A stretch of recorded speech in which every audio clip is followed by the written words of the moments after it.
Gouverneur secret 1, la précédente cassette, nous avons parlé des extraterrestres, de leur ingérence, mais sur un ton peut-être un peu anodin.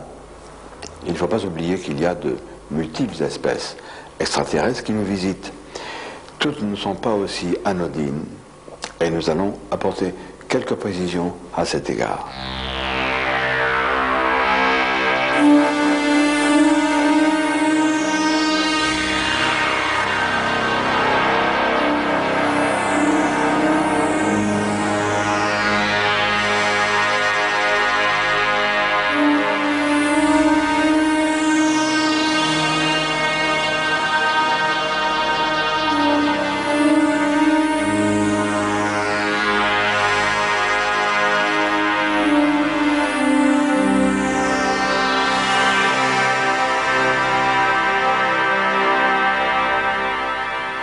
Rendons-nous maintenant dans le Languedoc pour y rencontrer Marcel Pêche, qui est un ufologue averti, qui est l'un des tout premiers, de même que René Varinot, à avoir rejoint les rangs de notre petit groupe de pointe œuvrant dans la recherche de la vérité sur les gris.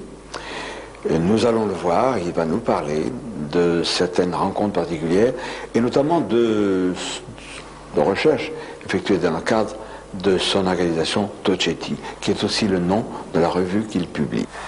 Marcel Pêche, nous sommes à quelques kilomètres de Cuxac-Daude, qui est le fief de ton organisation de recherche sur les ovnis Tocetti, et pas très loin de Narbonne, et moins loin encore, disons à 200 mètres environ, d'une usine de retraitement d'uranium enrichi, c'est ça.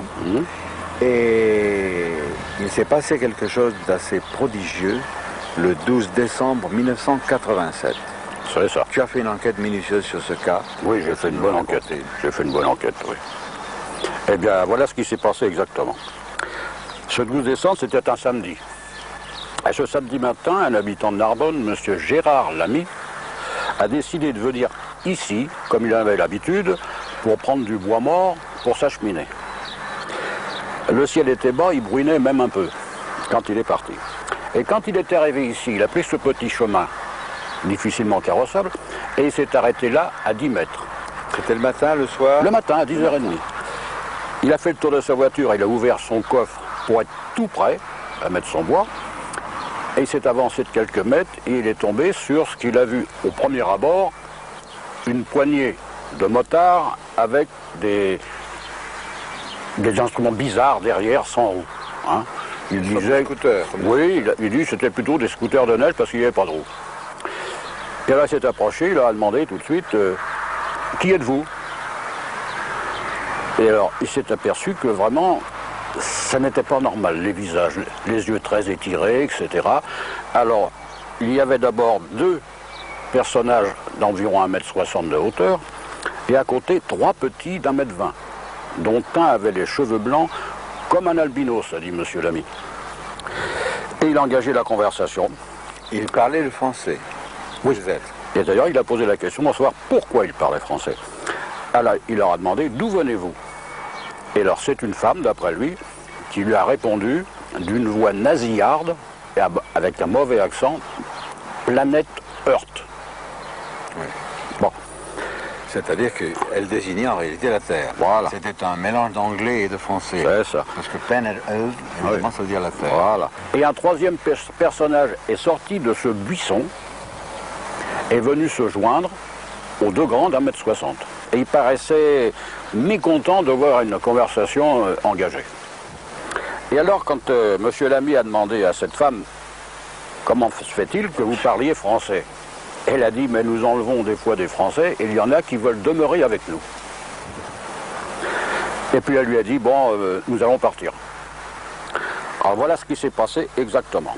La femme est montée à califourchon sur un engin.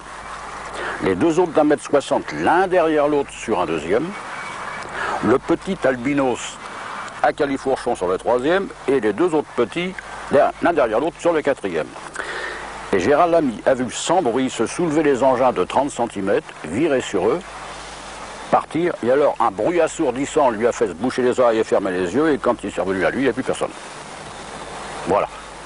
Alors je l'ai rencontré, j'ai été le voir, on a discuté pendant 1 heure.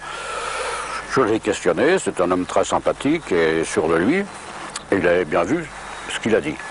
Alors ce qui m'intriguait, c'était ces scooters. Il me l'avait dessiné. J'avais jamais connu ça en ufologie. Alors coup de téléphone sur coup de téléphone, et c'est M. Voirino, président de CO France à Marseille, qui m'a dit que 3 semaines avant ce 12 décembre, un monsieur à Penmirabeau avait vu dans le ciel 2 appareils qu'il avait dessinés pour M. Voirino, et c'était exactement les mêmes. Donc il y avait un recoupement.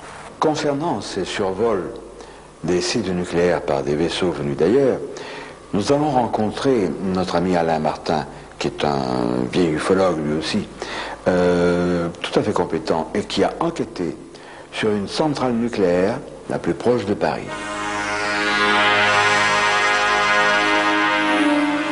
Sur fond de centrale nucléaire de Nogent-sur-Seine, nous rencontrons aujourd'hui un jeune vieil ufologue, un vieil ami, Alain Martin. Tu as commencé à t'intéresser à l'ufologie à un moment où peut-être on n'utilisait pas encore tout à fait le terme d'ufologie. C'était en 1975. Alors, nous sommes devant la centrale nucléaire de Nogent-sur-Seine. Explique-nous pourquoi. Eh bien, depuis 1979-1980, sur le secteur qui se trouve derrière nous, la centrale nucléaire de Nogent-sur-Seine a été construite. Et puis, bien entendu, ce fut progressivement comme un appel à tout un tas d'engins qui ont circulé par la suite. Nous en avons eu des preuves, aussi bien des témoignages très officiels comme des témoignages particuliers. Tu m'as parlé d'un engin qui s'est posé dans un village, carrément, ou à la sortie immédiate d'un village. C'est exact. En 1980, un cultivateur qui venait défricher sur le secteur de la centrale, bien avant qu'elle soit construite, pendant l'hiver, c'était en fin octobre, début novembre 80, ce monsieur sortait du village de Voulton. Il faisait nuit, bien sûr, puisqu'il était aux environs de 6 heures du matin. Tout à coup, son faisceau, les phares de la voiture, ont carrément éclairé le module qui se trouvait complètement atterri à la sortie du village. Bien entendu, son réflexe a été d'appuyer sur l'accélérateur parce qu'il a eu une peur absolument invraisemblable. Et quand il arrivait à la centrale, il était blanc de peur. Il s'est dit, mais si j'avais su, j'aurais dû me cacher pour voir le décollage de l'engin. Alors je lui ai dit, quelques temps après, j'ai dit, monsieur, mais vous avez certainement arrosé votre café le matin, et vous avez confondu. Et il m'a répondu, vous savez, je suis un cultivateur, je connais tous les engins tracteurs moissonneuses qu'il peut y avoir dans les champs, et quant à moi, je n'avais jamais vu ça. On croyait évidemment à un acte au hasard. Et il y a eu des choses tout à fait exceptionnelles, c'est que d'autres personnes ont été témoins d'engins plein ciel tout autour de la centrale, que ce soit sur le secteur de Bray-sur-Seine, de Nogent, de Villiers-Saint-Georges, de Provins, où nous avons toutes les preuves écrites. Il y a des témoignages aussi par la gendarmerie nationale, et on s'aperçoit qu'effectivement, les centrales atomiques, comme d'autres secteurs, comme les aéroports ou autres, sont exactement surveillés. Alain Martin, il s'est passé quelque chose de tout à fait particulier lorsque l'engin était au-dessus de la centrale. Un soir, il y avait un surveillant qui se trouvait sur la centrale, il était en exercice, et bien entendu, il y a eu une panne électrique. Tout l'établissement autour des 2 cheminées, toute l'électricité s'est éteinte, et ils se sont d'abord posé la question à savoir s'il n'y avait pas eu une panne tout à fait normale. Rien n'apparaissait illogique, et lorsque ce monsieur est sorti de son établissement, il a constaté en levant les yeux dans le ciel qu'il y avait une grosse boule rouge orangée qui se trouvait au-dessus. Et au bout d'une demi-heure, 3/4 d'heure environ, quand cette boule orangée a disparu, comme par hasard, comme par enchantement, l'électricité est revenue. Ce qui a déjà été constaté plusieurs fois en France, aussi bien dans le monde entier. Naturellement, ces observations d'engins étrangers au-dessus de nos sites nucléaires sont parfaitement connues de nos gouvernants. Rappelez-vous, dans la première cassette, OVNI IBI, l'invasion a commencé, Robert Hastings, au Nouveau-Mexique, nous avait parlé du survol des sites nucléaires américains par des engins venus d'ailleurs. Signalons Prism, une revue particulièrement intéressante et très objective et très documentée, sur tout ce qui concerne l'ufologie et les grands courants plus ou moins occultes, tels que ceux qui président aux destinées des humains à travers les grilles. À lire absolument.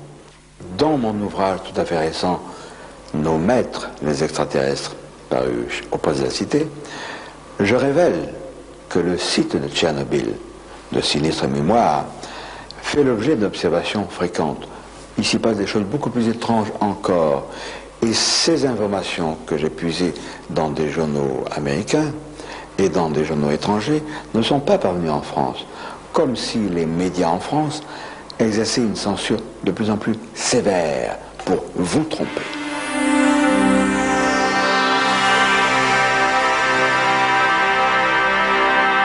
À propos de la conjuration du silence des autorités sur toutes ces manifestations ovni, nous allons interroger Eddie Brown de Costoun, qui est un de mes amis, qui va nous faire des révélations, et son propre témoignage concerne des consignes de silence. Eh bien, ça s'est passé en 76, lorsque j'ai fait l'école des sous-officiers donc à Nîmes. C'est l'époque d'ailleurs à laquelle je t'avais écrit, où on a eu notre premier contact. Et j'ai donc eu un témoignage personnellement indirect d'engins en manœuvre, c'est-à-dire que lorsque nous étions en manœuvre, j'étais donc un spécialiste radariste Hawk, donc dans les missiles anti-aériens, et donc étant de permanence à la console, donc devant l'écran de spot radar, j'ai déjà vu une tache traverser un écran donc qui fait environ 240 km de diamètre, d'un bord à l'autre de l'écran, et cet objet a traversé, cette tache lumineuse a traversé l'écran en à peu près 3-4 secondes, ce qui est quand même une vitesse phénoménale. Et de plus, en rentrant de manœuvre, j'ai un ami qui lui était donc à l'école dans les chars bitubes de Tran, qui sont donc aussi des chars anti-aériens, qui est venu me voir, sachant que je m'intéressais au phénomène OVNI, en me racontant que lorsqu'ils étaient à un bivouac donc de soir, ils campaient au-dessous d'une colline, et sur cette colline, tous ces chars bitubes étaient rangés donc comme à la parade. Et à ce moment-là, un engin est arrivé au-dessus de ces chars et a éclairé tous les chars simultanément par des faisceaux. Par des faisceaux. Et donc cet ami est venu me revoir en me disant, justement, toi qui t'intéresses au phénomène, tu aurais été enthousiasmé pour voir ça.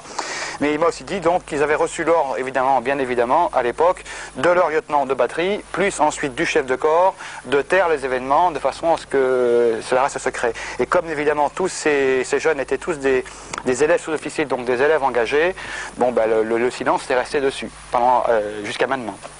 Silence, mais aussi désinformation. Il y a un très bon exemple, celui de l'affaire Cergy Pontoise, survenue le 26 novembre 1979, qui a fait le tour du monde.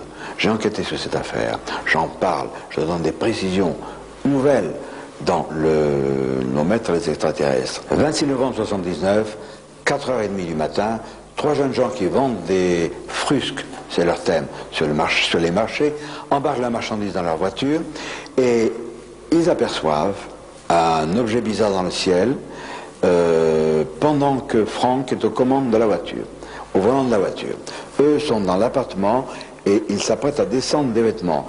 Et ils voient cette chose lumineuse envelopper la voiture comme une boule. Alors ils sont inquiets, ils se précipitent, ils arrivent sur la voiture. Au moment où la boule se résorbe dans un cylindre lumineux qui s'en va rapidement, et plus de Franck.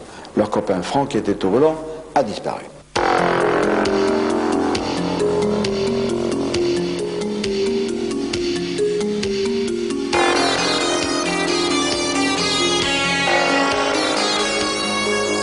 Marceau Sicot, nous nous connaissons de longue date et nous sommes ici, chez toi, tu nous accueilles amicalement, à Cergy Pontoise, à quelques 2-3 kilomètres de l'endroit où, le 26 novembre 1979, 3 garçons habitant ici, habitant à la Jutismov, qui est un quartier près de ce qui était un champ de choux, qui n'existe plus, et près de la centrale électrique, C'était à quelle heure le matin? 2h30 du matin, 4h du matin? 4h, 4h30. 4h, 4h30 du matin. Ouais.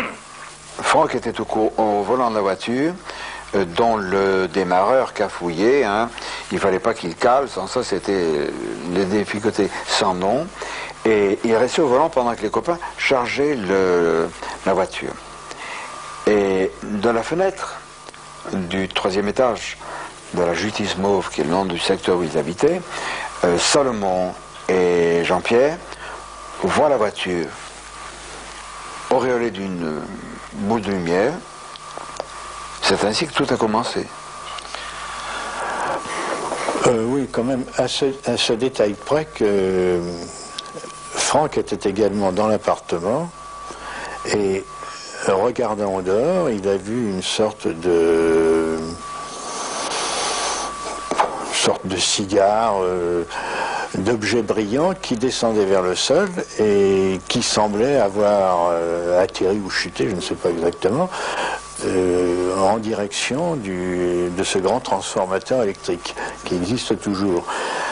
Alors, sans attendre l'avis de ses copains, il est descendu 4 à 4 l'escalier, il a sauté de la voiture qui préalablement avait été mise en pente sur le parking, il a lancé la voiture, elle a démarré, il est sorti sur le boulevard de l'Oise, qui est cette route qui jouxte l'immeuble, et il a été vers ce qui lui semblait une masse de brouillard.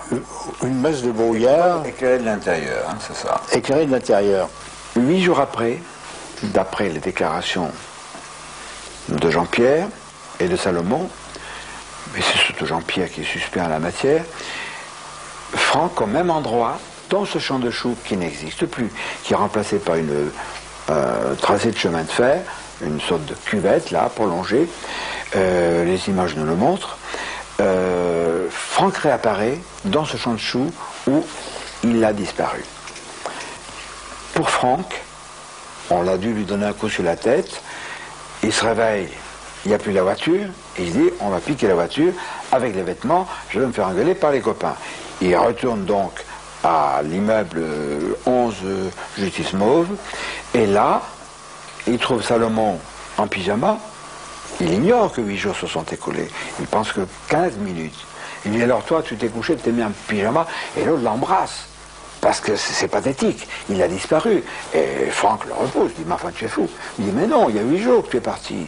Alors tu dis mais c'est pas vrai, hein, quiproquo. On lui montre les journaux. Et il se rend compte qu'il a vraiment disparu pendant une semaine.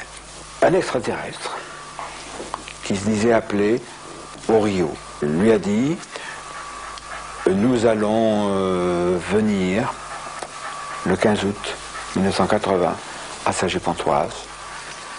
Et là, que des justes, des sages, des personnes qui savent que tout cela est vrai, qui croient aux extraterrestres, aux bons, se réunissent et nous les embarquerons avec nous. Le 15 août 1980, toi, tu as eu la sagesse de camper avec quelques-uns de tes amis sur la butte, où il y avait des petits arbrisseaux. Oui, c'était des petits sapins, mais à l'époque, ces petits sapins avaient au plus 1,50 m. Maintenant, ils ont 5 et 6 mètres. Alors, Marceau, cette foule des deux sexes, il y avait des enfants aussi, hein, il y avait des familles, beaucoup de jeunes gens. Donne-nous un peu la température qui régnait dans ce rassemblement. C'est difficile à dire parce que j'étais assez éloigné. Et si je voyais, je n'entendais pas exactement, mais enfin, c'était une atmosphère de jeunesse heureuse de vivre, qui s'intéressant de près aux problèmes ufologiques, qui avait peut-être un peu trop donné dans le panneau de Jean-Pierre, qui leur avait annoncé peut-être une visite d'extraterrestres qui ne s'est évidemment pas produite, puisque ça ne se fait probablement pas à la demande. Très vite, cette affaire a été traitée comme un canular, avec à la clé le souci de désinformer et de tromper le public.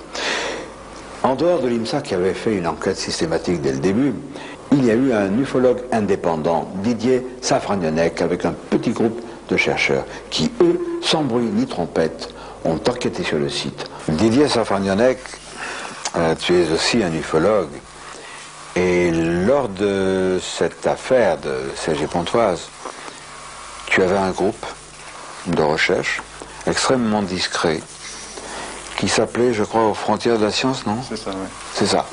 Alors, donc, Franck a été enlevé. Tous les médias du monde entier parlent de cet enlèvement par une sphère de lumière.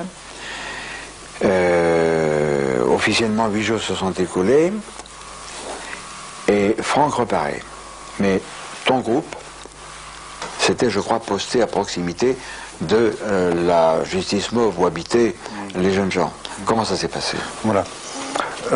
Tout d'abord, si on doit revenir un peu à la base. C'est-à-dire que le 26 novembre, nous nous sommes présentés avec des appareils de test donc sur le boulevard de l'Oise. Le jour de l'enlèvement, le 26 novembre 79. Et donc on a bien vu la gendarmerie présente avec les staffettes et tout un tas de gens autour. Quand les gendarmes sont partis, faire leur rapport après avoir été ramassé différents témoignages autour d'eux.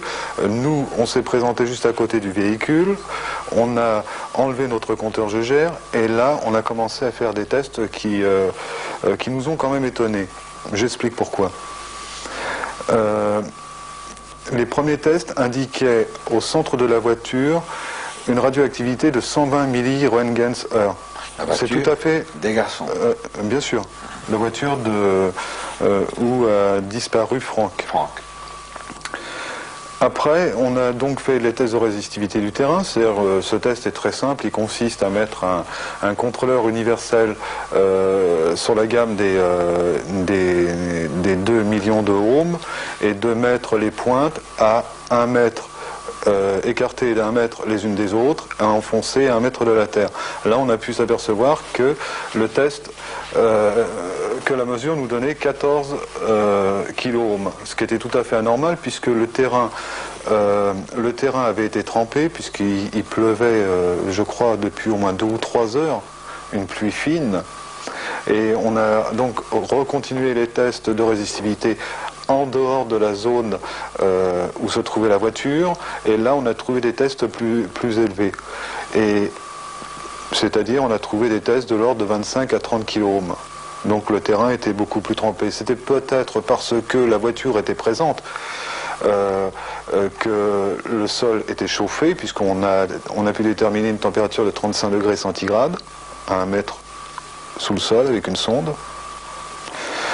Et donc, après tous ces tests terminés, nous sommes repartis. On n'a pas cherché à voir les 2 témoins de l'enlèvement. Il s'est passé quelque chose de totalement anormal puisque les tests que toi et tes amis avaient appliqués au terrain ont décelé des anomalies. Tout à fait, parce que bon, déjà, une radioactivité de 120 milliroentgens/heure, on ne la trouve pas partout. 30 milliroentgens/heure, c'était les premiers postes de télévision couleur à condition qu'on le regarde à 10 ou 15 cm.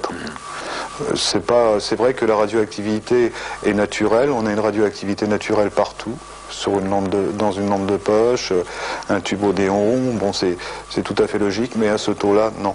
On a décidé donc de faire une planque. Parce qu'on était partagé quand même entre le canular, on ne savait pas pourquoi, et la chose réelle.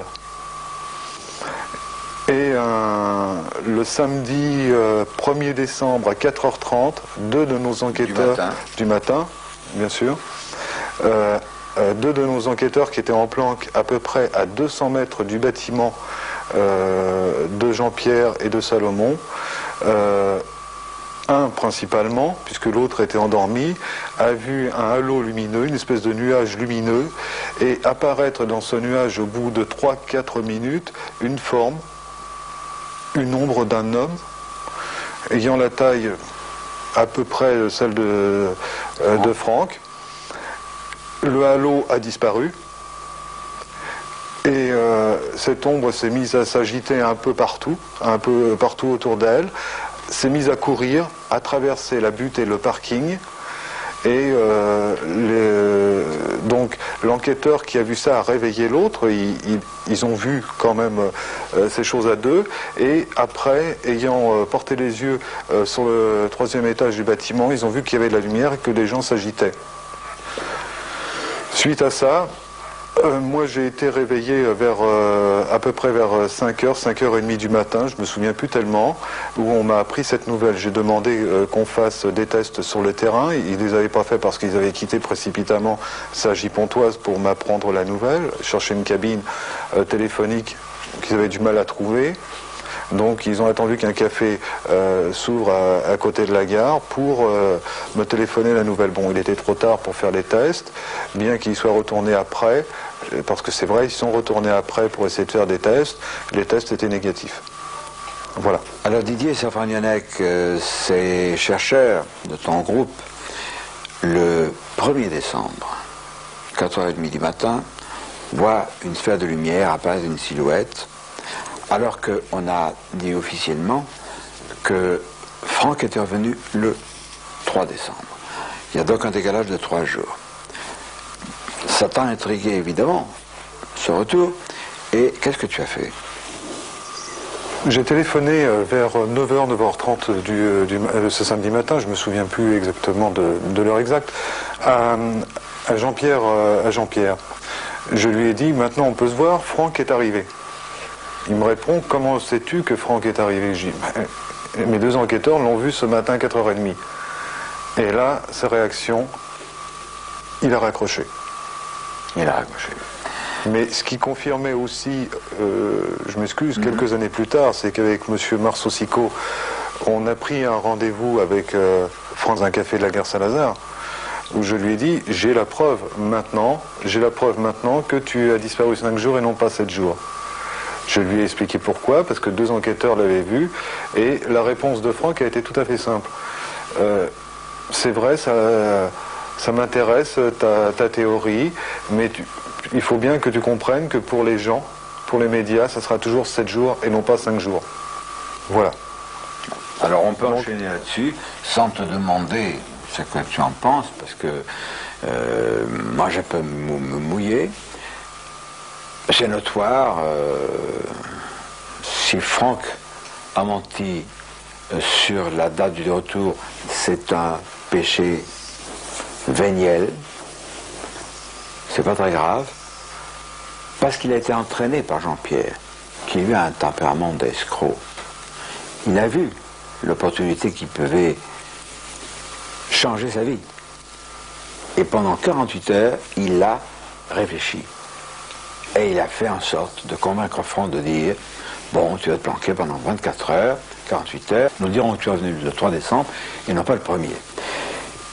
Ils ont bâti, ou Jean-Pierre, qui était le meneur, a bâti un plan qui allait lui permettre de créer, pas tout à fait une secte, mais une coterie, de se faire un auditoire où il délivrerait le message d'Oriot, les extraterrestres. Il allait exploiter ce filon pour tromper les gens. Tu as sur les genoux un dossier important. Il s'agit de quoi?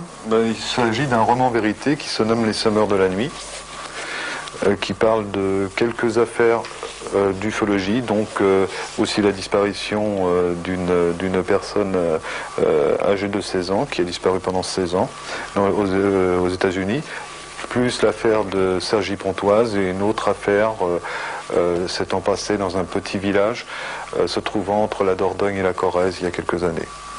Les Semeurs de la Nuit, un roman vérité, avec un background authentique, bien sûr, comme son nom l'indique, qui paraîtra en 1993. Nous en reparlerons. Si le gouvernement se taise, nous font taire, ou tente de le faire, c'est qu'il y a quelque chose à cacher. L'affaire Cergy-Pontoise en est un exemple frappant. Dans ce remarquable ouvrage, Révélation de Jacques Vallée, paru aux éditions Robert Laffont, Jacques Vallée, et il nous l'apprend, et il me l'apprend aussi, son père était un magistrat à Cergy-Pontoise, il a grandi là-bas. Et Jacques est revenu en France, Jacques Vallée, pour faire une enquête systématique. Il en a conclu, pour avoir eu des contacts avec un agent spécial, mystérieux, j'ai l'impression qu'on a un peu orienté Jacques Vallée vers ce service officiel, il en a conclu que Franck avait bel et bien été enlevé. Il dit textuellement, l'affaire Cergy-Pontoise, c'est tout, sauf un canular. Donc Franck a été enlevé, mis dans une voiture par les services secrets français, et on a pu l'évacuer de ce lieu grâce à un tunnel dont Jacques pense et écrit que nous ne connaissions pas. Nous connaissions ce tunnel, puisque, sans entrer dans des détails scatologiques, les quelques 2000 et quelques personnes qui se sont réunies là le 15 août 1980, toutes plus ou moins y ont fait leurs besoins la nuit. Nous connaissions bien, mais la voiture de ces agents secrets n'a pas pu emprunter ce tunnel, parce qu'au bout du tunnel, il y avait 3 bornes de ciment qui interdisaient de les franchir. Et nous avons filmé et nous voyons encore dans le sol les traces de ces 3 bornes qui empêchaient de circuler. Donc, les autorités, par n'importe quel mensonge et avec n'importe quelle énergie, continuent de s'efforcer de nous tromper. Elles ont raconté les salades à Jacques Vallée, de même qu'elles nous ont raconté les salades à l'époque, le fameux Gépon de sinistre mémoire, nous tentait à faire croire que tout ça c'est un canular pour se rendre intéressant.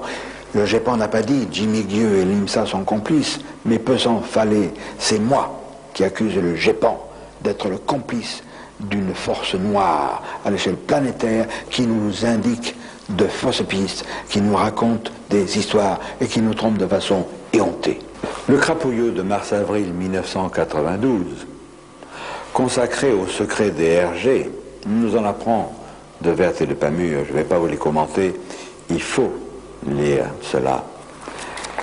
Et vous comprendrez que nous soyons un petit peu irrités des harcèlements dont nous sommes les victimes, qui ne viennent peut-être pas des RG, il y a d'autres services.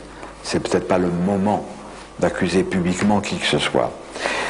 Je voudrais vous montrer une publication de Pierre Rubikoff, extrêmement fouillée, sérieuse, les écoutes clandestines, moyens et contre-mesures. Ça peut vous servir. Il y a également ce supplément Media Micro, mais c'est en anglais. Et là, il faudrait que vous fassiez l'effort de lire certaines choses, notamment cet article What Brain Transmitters Look Like. On peut le traduire par à quoi ressemble un transmetteur dans le cerveau. Ce sont les fameux implants qu'utilisent les grilles. Les grilles qui soi-disant n'existent pas. La preuve que les extraterrestres ne se contentent pas de survoler certains sites stratégiques ou d'enlever des gens, c'est qu'il y a une intervention néfaste parfois. Et Marcel Pêche de Tocchetti emporte les marques dans sa chair. Sur le site et au voisinage de l'abbaye de Foncalvi, tout près de Cuxagdo, le siège de Tocchetti, s'est produit en août 1985, Marcel Pêche, une chose tout à fait étonnante et dramatique.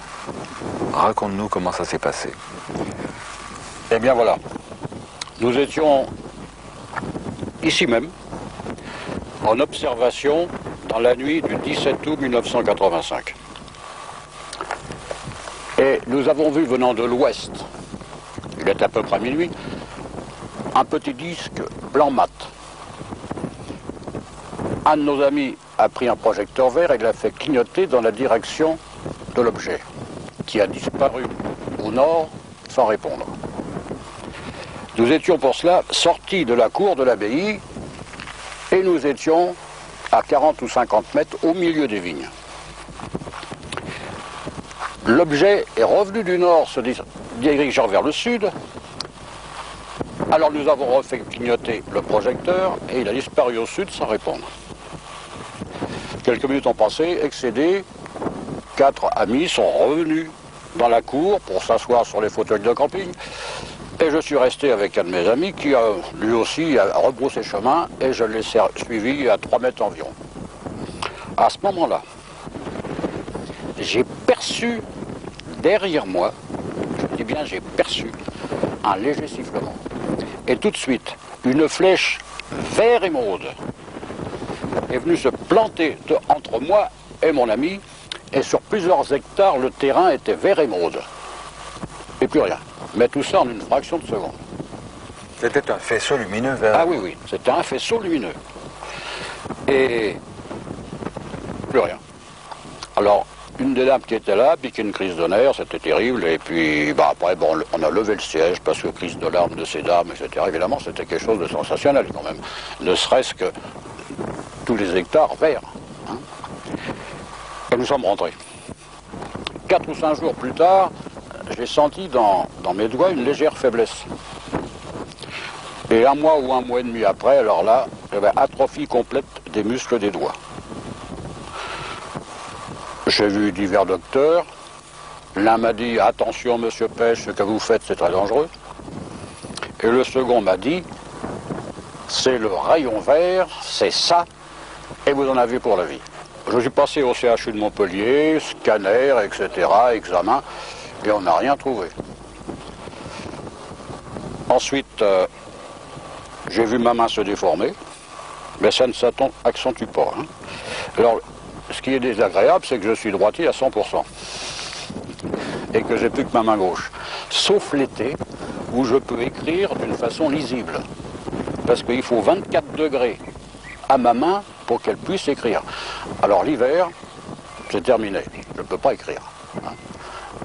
Heureusement que... Ce qui est curieux, Marcel, excuse-moi de t'interrompre, c'est que il s'est produit sur ton bras gauche autre chose plus tard. Oui. Comment ça s'est déroulé? 6 mois après cette aventure du rayon vert, un matin à 8 h, mon bras gauche est tombé subitement. Alors là, j'ai eu 2 secondes de panique. Hein. J'ai dit plus de main droite, plus de bras gauche. Enfin, j'ai appelé le docteur. Il est venu, il m'a fait une piqûre et mon bras gauche a refonctionné 3 ou 4 minutes après et il fonctionne toujours depuis. Et j'ai fait une enquête à la suite de cela et j'ai appris qu'en Amérique du Sud, le professeur Félix Macado avait cherché pendant 2-3 ans sur ce fameux rayon vert. Et il concluait en disant, si on est touché en plein corps, on meurt dans les 2 mois de leucémie. Maintenant, s'il n'effleure que les membres, il brûle les tissus. Mais dans tous les cas, dans les 6 mois, on a une crise d'hémiplégie. Or, cette crise d'hémiplégie que j'ai eue au bras gauche, s'est passée 6 mois plus tard, moins 1 jour. Les extraterrestres ne sont pas tous des anges.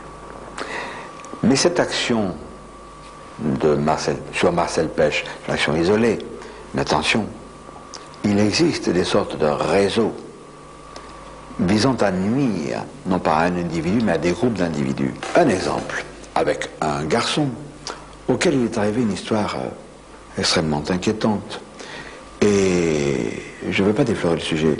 Ce qu'il dit est tellement alarmant et tellement dangereux pour lui que nous avons dû, comme ce savant que nous avions interrogé dans la première cassette Omnibi, l'invasion a commencé, nous avons été obligés de cacher son visage et de faire subir à sa voix une triple distorsion électronique. Voici donc ce cas étrange que nous conclurons avec certaines réserves. Disons que j'avais aussi un don de médium naturel, donc j'ai été sélectionné dans une société d'informatique à 16 ans et demi pour soi-disant donc mes capacités intellectuelles, mais il s'est avéré après que mes dons de médium étaient aussi importants, si ce n'est plus. Et quel genre de travail vous a-t-on confié dans cette firme d'électronique, d'informatique? L'informatique, on dessinait des cartes informatiques, bon à l'époque très simplistes au départ. C'était dans les années 70 76. Ça a commencé fin 75 et bon, tout a démarré vraiment début 76. Et puis, bon, on était 8 jeunes exactement identiques à travailler sur un projet, chapeautés par 2 autres personnes qui avaient entre 25 et 30 ans. L'une d'elles était un biologiste. Donc, à l'époque, l'électronique et la biologie, c'était pas trop rapproché. On a commencé à nous demander de passer des visites médicales assez régulières. Bon, jusqu'à là, rien d'anormal. Mais ensuite, ces visites, ça a été des prélèvements sanguins, puis des prélèvements de moelle épinière, ce qui m'a paru vraiment bizarre, parce que on prélevait de la moelle épinière pour... Et puis, après, on nous a demandé des prélèvements de spermatozoïdes. Et puis, on nous a demandé de faire un stage aux États-Unis, donc près de New York. On est parti 3 semaines là-bas.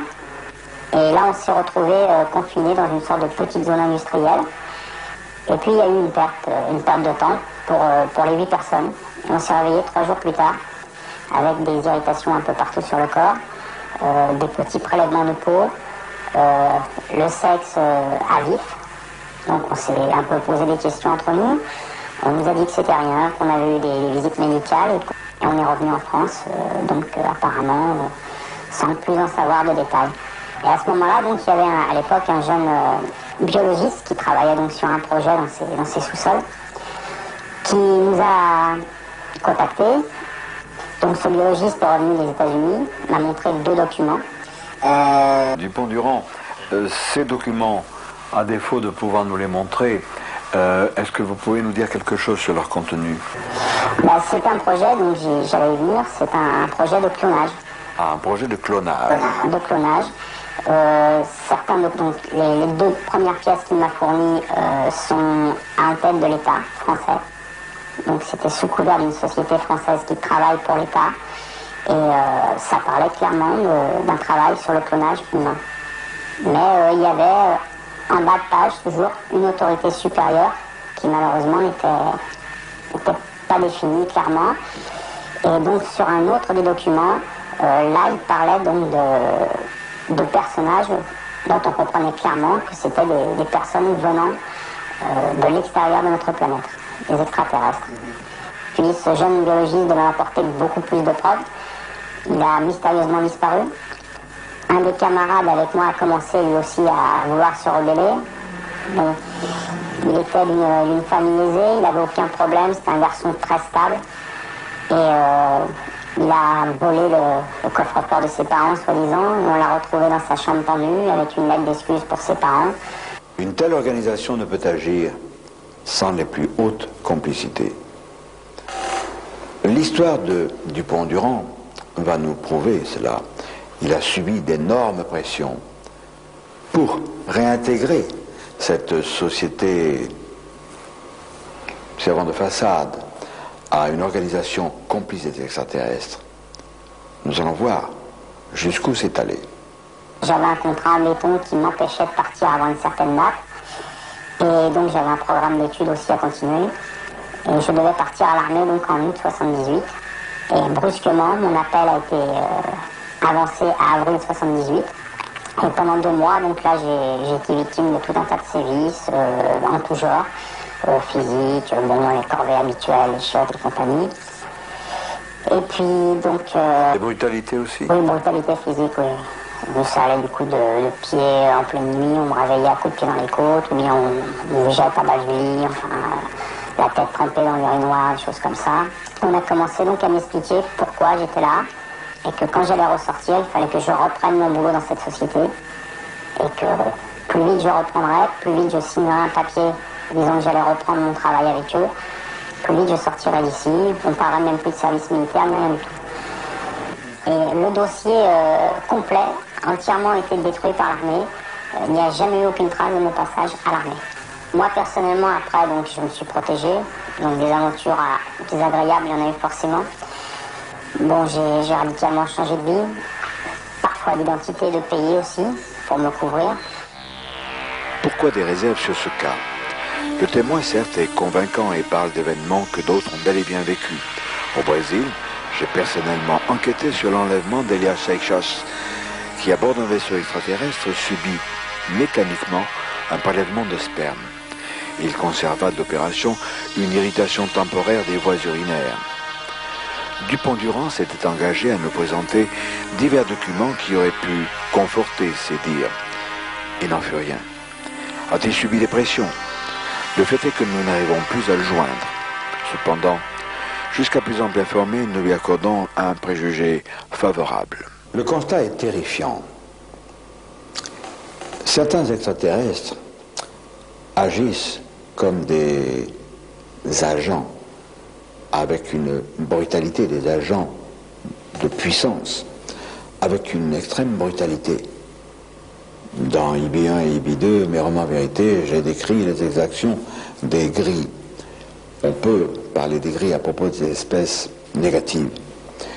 Ce ne sont plus des études scientifiques, c'est vraiment toute autre chose. On peut dire que les ozomites, par exemple, font des recherches scientifiques, nous ont fait bénéficier, par l'envoi de leurs informations, d'une tentative d'ingérence, mais visant à nous faire accomplir des progrès. Mais en ce qui concerne ces extraterrestres négatifs, qu'il s'agisse des gris ou d'autres qui sont peut-être derrière eux, c'est terriblement inquiétant, parce que tout cela se fait avec la complicité d'organisations humaines, d'organisations politiques, d'organisations financières, d'organisations traîtresses, qui agissent un peu comme une super mafia planétaire. Ces magouilles officielles intéressent la paix et la guerre, et cet ouvrage, Notre allié Saddam Hussein, paru chez Olivier Orban, de Claude Angélé et Stéphanie Meignier, nous donne certains éclaircissements. Et comme je le pensais, je l'ai écrit avant la publication de ce livre, il y a une complicité entre l'Occident et Saddam Hussein, parce qu'il y a derrière tout ça le pétrole. Il y a d'autres complicités parce qu'il y a la drogue. C'est à un autre niveau. Ce n'est pas directement lié, mais nous y reviendrons. Bernard Arambert, La guerre économique mondiale, également chez Olivier Orban, car ces organismes officiels, tels que la trilatérale, alors, schématiquement, ça veut dire trois, bien sûr, l'Amérique du Nord, principalement les États-Unis, l'Europe et le Japon, sont une sorte d'hydre à trois têtes, dont les tentacules englobent le monde, notre planète, pour y exercer ces pressions, ces contrôles. À travers ces actions économiques, il y a parallèlement des actions politiques d'une autre organisation secrète, le CFR, Council on Foreign Relations, Conseil de relations étrangères, dont le siège est à Manhattan, dans le fief de David Rockefeller, qui en est aussi le président. Une organisation à laquelle appartenait bien sûr George Bush. Il y a également le groupe des Bilderberg. Bilderberg, cela vient du nom de l'hôtel Bilderberg, qui est dans une ville de Hollande, qui a vu se réunir des hommes de divers horizons, peu après la fin de la guerre, et qui ont monté une véritable organisation secrète, qui interfère parfaitement en toute amitié avec la trilatérale et avec le groupe CFR, toujours pour nous opprimer. Nous ne l'aurons pas. Moi, je crois avoir fait mes preuves depuis 40 ans que j'écris des romans de science-fiction où j'ai toujours montré mon amour pour l'Amérique. Quand j'ai posé le pied pour la première fois à New York, j'avais les larmes aux yeux, parce que c'était mon pays de cœur, pour lequel, et pour la France aussi, je m'étais battu pendant la guerre, pendant la résistance, et ensuite dans les commandos. Donc, on ne pourra pas me traiter d'être anti-américain, non. Mais il faut que le peuple américain sache qu'il est lui aussi trompé, qu'il est lui aussi entraîné vers un chaos. Nous allons y revenir. L'un de ces chaos, voici un dossier de Claudia Pacheco, la multinationale américaine des drogues. Là aussi c'est terrifiant. La drogue sert à financer certaines choses. Je lis dans IB1 les terriers des gris, mais autre chose également. En matière de scandale politico-financier, Jean Ziegler, avec la Suisse lave plus blanc, dénonce courageusement les méfaits des marchands de mort inféodés à la drogue. Nous avons chez nous la République corrompue d'Yves Chalier, chez Robert Laffont, bien sûr. Au Québec, chez Louise Courteau, la dernière valse des tyrans, la prophétie. Ces gouvernements secrets, car la trilatérale, le Bilderberg, le CFR, sont des façades d'un gouvernement secret, hégémonique au niveau de la planète. Et je suis persuadé que derrière eux, sous eux, il y a le Majesty 12, le Majestic numéro 12, le sinistre MJ12, qui lui est le tyran. Alors, nous avons consulté un politologue français, Pierre Faillant de Villemarais, qui lui n'est pas du tout ufologue, qui n'est pas du tout spécialiste des grilles, des extraterrestres, etc. Mais il va nous parler de ces organisations négatives qui nous ont amenés à Maastricht. Pierre de Villemarais, vous êtes écrivain, vous avez publié 18 ouvrages, voici celui-ci sur le sinistre GRU en 88, et celui-ci beaucoup plus récent, chez Stock, chez le même éditeur, Coup d'État de Markus Wolf, la guerre des deux Allemagnes, 45-91. Vous publiez aussi depuis plus de 20 ans cette lettre d'information du Centre européen d'information. Alors, notre propos aujourd'hui est d'introduire quelques notions précises sur le gouvernement secret. J'ai étudié d'abord toutes les affaires de l'international communiste et soviétique pendant des années, et un jour je me suis rendu compte que ce n'était pas suffisant comme explication, une soi-disant confrontation entre deux mondes, et puis en même temps, tout à coup, des choses bizarres se passant en coulisses, et comme s'il y avait une sorte de compromis ou tacite ou organisé entre l'Est et l'Ouest par-dessus nos têtes. Donc je me suis mis à étudier aussi les coulisses du monde occidental. Et alors j'ai découvert ceci grâce à des amis aussi bien anglais qu'américains d'ailleurs, qu'il existait, bien avant la trilatérale et Bilderberg, des sociétés qui sont nées au début du siècle, à la fin du dernier siècle et au début du siècle, tout à fait, je dirais, occultes en ce sens que on n'y pénétrait pas, n'importe qui n'y allait pas, il fallait être recruté par un ou deux, coopté, et des petits cercles d'abord. Pour résumer cet historique de ce que j'ai découvert sur document, qui existe et que d'autres ont eu après moi ou avec moi et ont publié, mais très partiellement, moi j'ai toute une bibliothèque là-dessus, qu'en gros il s'est passé ceci.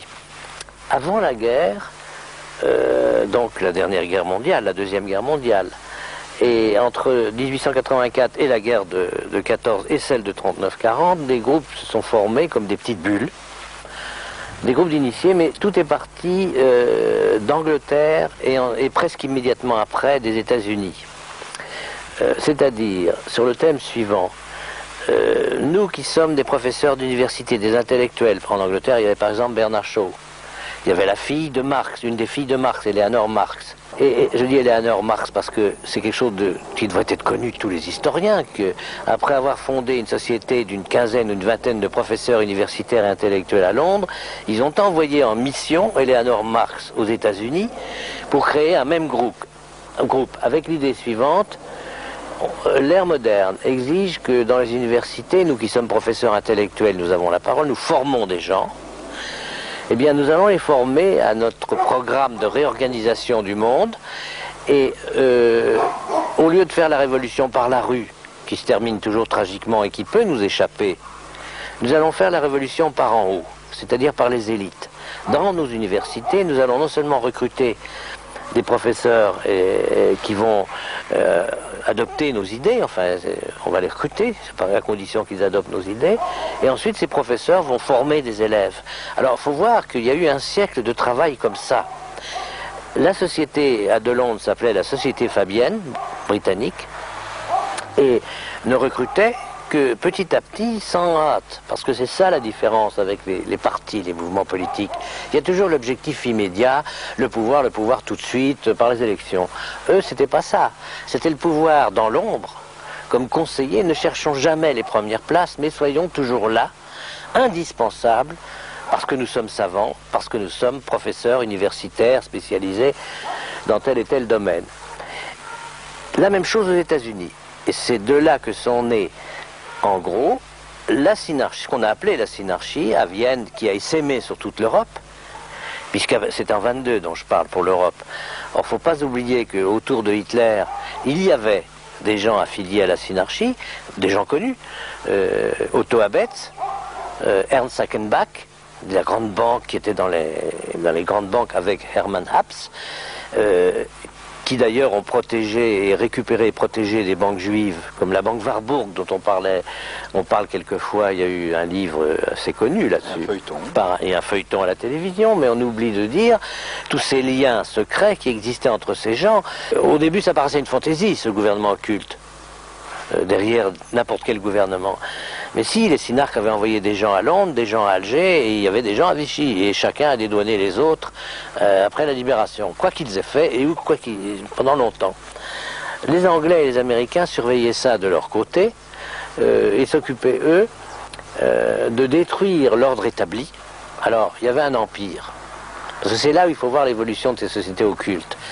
Au départ, et on le trouve dans le pacte synarchique dès 1922, puisqu'il a été rédigé en 22, mais seulement découvert au moment de la guerre, la Deuxième Guerre mondiale, il est dit textuellement qu'il faut réorganiser le monde en 5 grands ensembles économiques qui sont, alors il faut se mettre dans le contexte de 22, la Panamérique, la Pan-Europe, non, ils disent la Pan-Eurafrique à ce moment-là, parce que l'Europe avait des projections sur l'Afrique, le Commonwealth britannique, la Pan-Asie, et donc il dirigeait le monde en 5 grands ensembles économiques.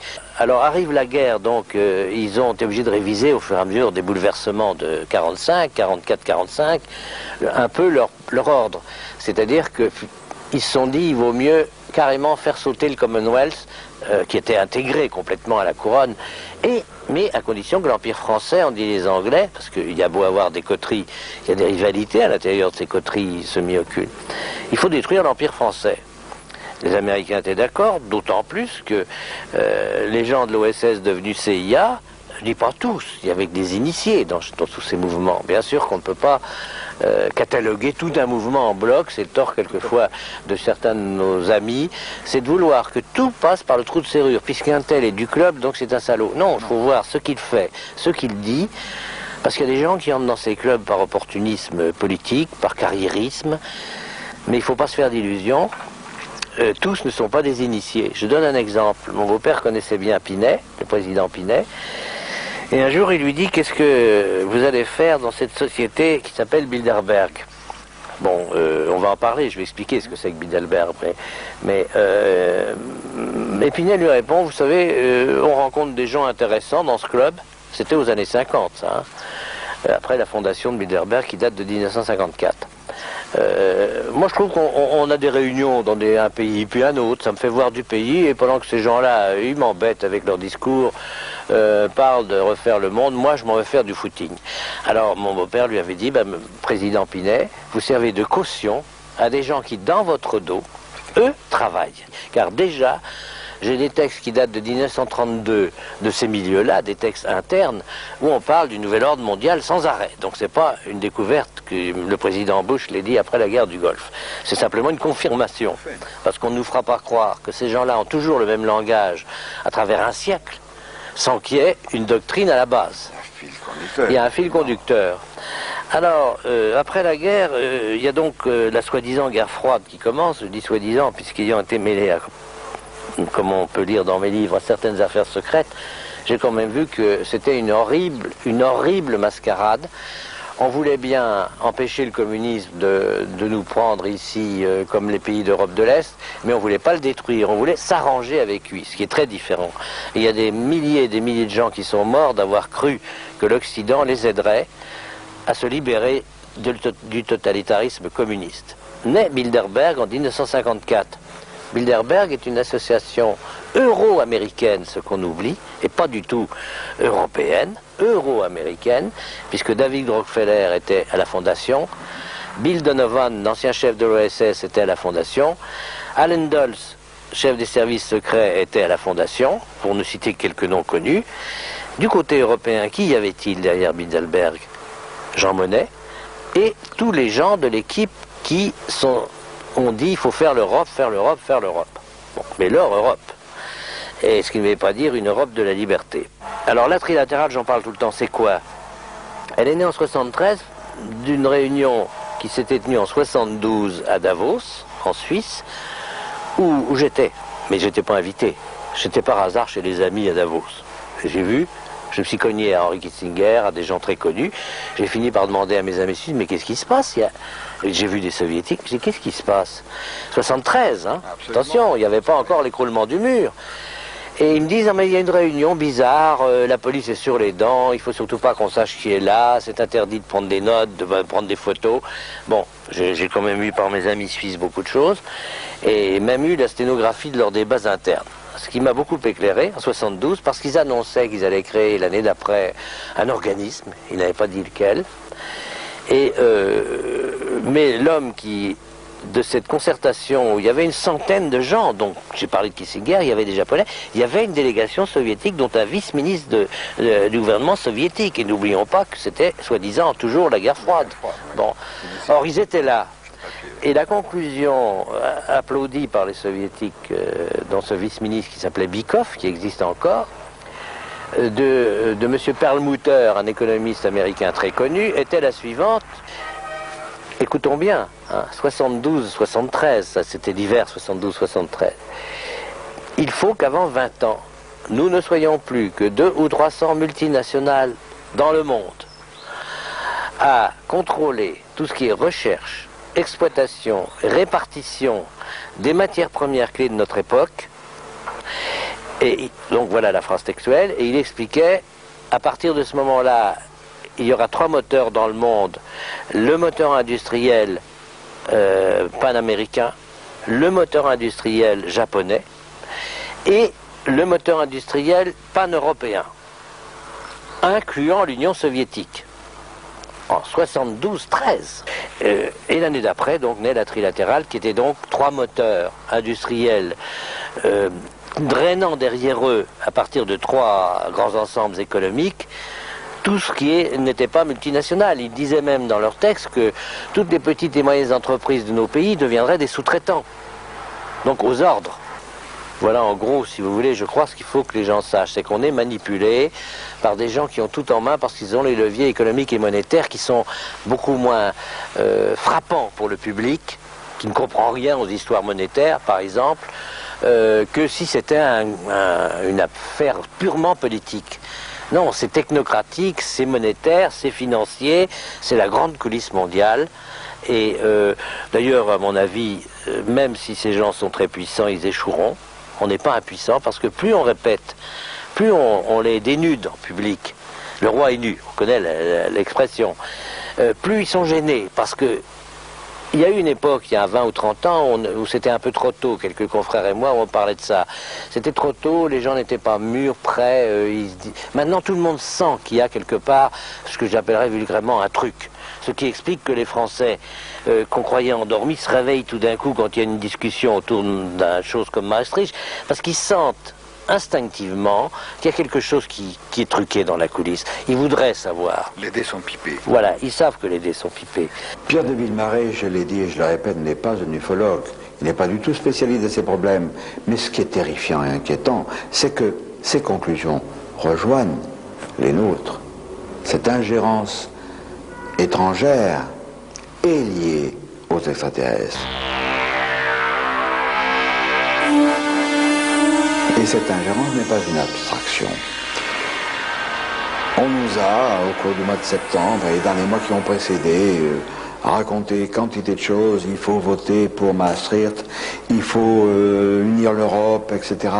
Je suis bien d'accord, je suis tout à fait d'accord, et je me répète, je me cite, mais c'est vrai, depuis 40 ans que j'écris des bouquins de science-fiction, dès la première décennie, j'ai toujours prôné les États-Unis d'Europe et ceux du monde, mais pas à travers la mainmise de la trilatérale, du CFR.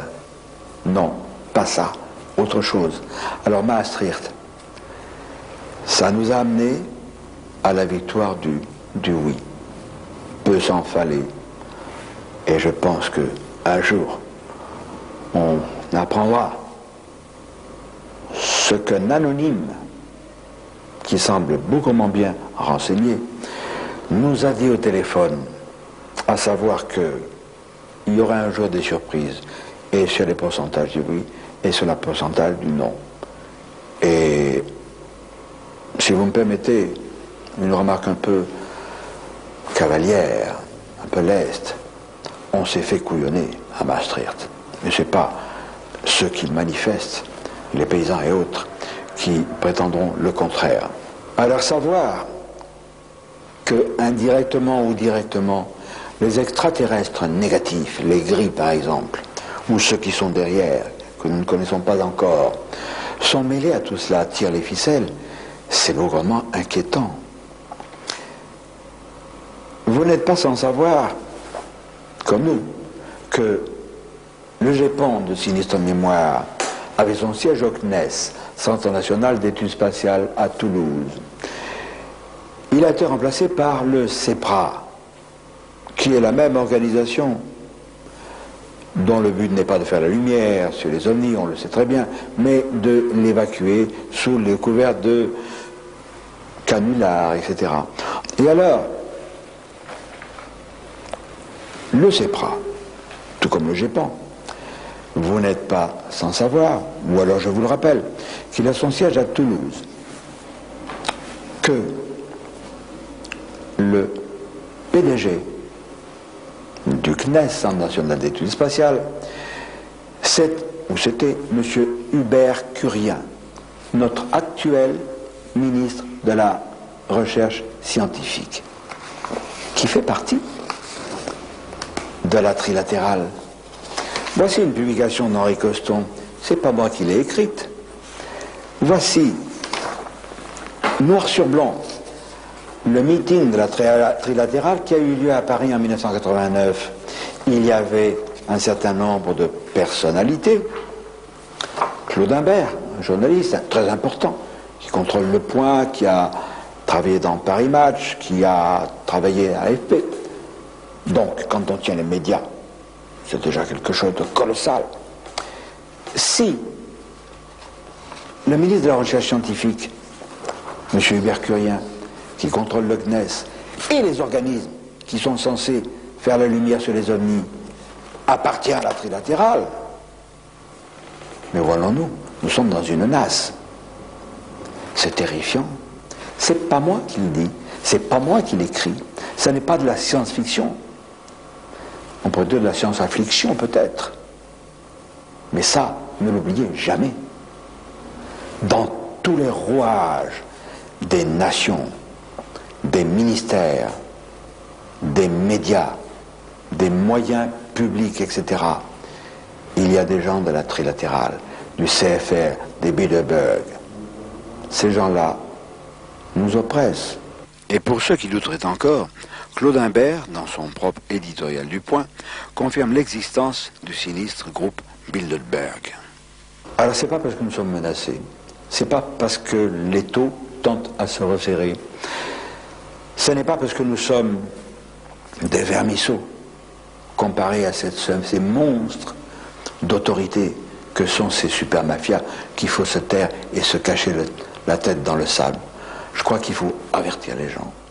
Il faut leur dire, attention, soyez vigilants, ne croyez jamais les négations officielles. Tout cela n'est que mensonge.